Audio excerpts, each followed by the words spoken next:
વડોદરા શહેરમાં ગઈકાલે ન્યાય મંદિર દૂધવાડા મહોલ્લા પાસે નજીવી બાબતે થયેલી મારામારીની ઘટનાને ધ્યાનમાં રાખીને સંવેદનશીલ ગણાતા વિસ્તારોમાં ડીસીપી ઝોન 2 દ્વારા ફૂટ પેટ્રોલિંગ હાથ ધરવામાં આવ્યું હતું।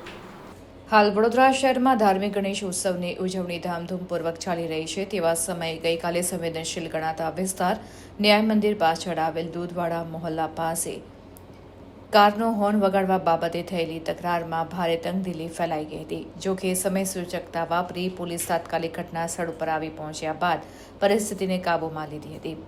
બીજી તરફ શ્રીજીની યાત્રા ઉપર ફેંકાયેલા ઈંડાની શાહી પણ સુકાઈ ન હતી। તે વાતના સમયે દૂધવાડા મહોલ્લા પાસે મારામારીનો બનાવ બન્યો હતો। આમ શહેરના અનેક વિસ્તારોમાં નાના મોટા છૂટાછવાયા ચમકલાનું ઉગ્ર સ્વરૂપ ધારણ ન થાય તે માટે પોલીસ તંત્ર એલર્ટ બન્યું છે અને બાજ નજર રાખી રહ્યું છે। ત્યારે બંદોબસ્ત અને સુરક્ષાને લઈને પોલીસ વિભાગના ડીસીપી ઝોન 2 મંજીતા વણજારાની આગેવાનીમાં ફૂટ પેટ્રોલિંગ યોજવામાં આવ્યું હતું, જેમાં નવાપુરા પોલીસ મથકના પીઆઈ સ્ટાફ તથા એસીપી અશોક રાઠવા જોડાયા હતા અને ઝોન 2 વિસ્તારમાં સઘન પેટ્રોલિંગ હાથ ધરવામાં આવ્યું હતું। આ ફૂટ પેટ્રોલિંગમાં પેરામિલિટરી ફોર્સ પણ જોડાઈ હતી।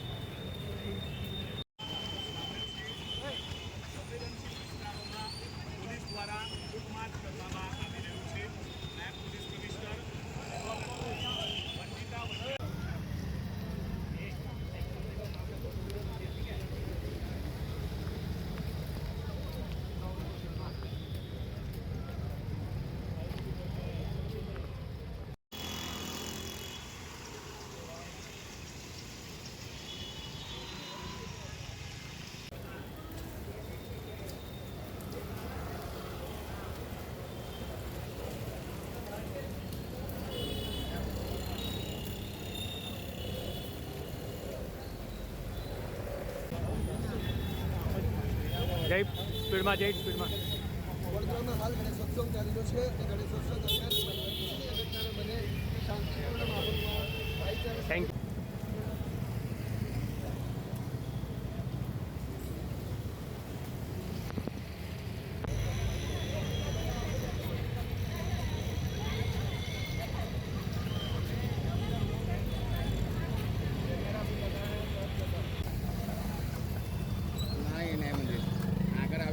मार्केट बाजू जई रहा है।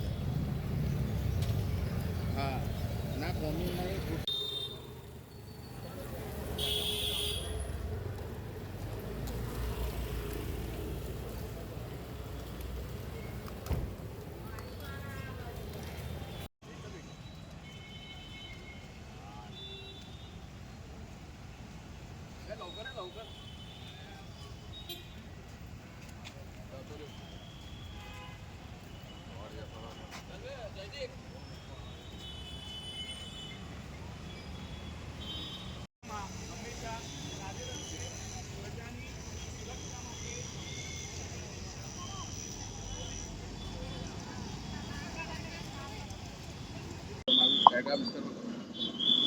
નવાપુરા અને રાવપુરા વિસ્તારની અંદર ગણપતિ મહોત્સવની ઉજવણી શાંતિપૂર્ણ પતે એ માટે અમારા પોલીસ સ્ટેશનનો સ્ટાફ પેરામિલિટરી ફોર્સીસ સાથે ફૂટ પેટ્રોલિંગ અને એરિયા ડોમિનેશનની કાર્યવાહી થઈ રહી છે।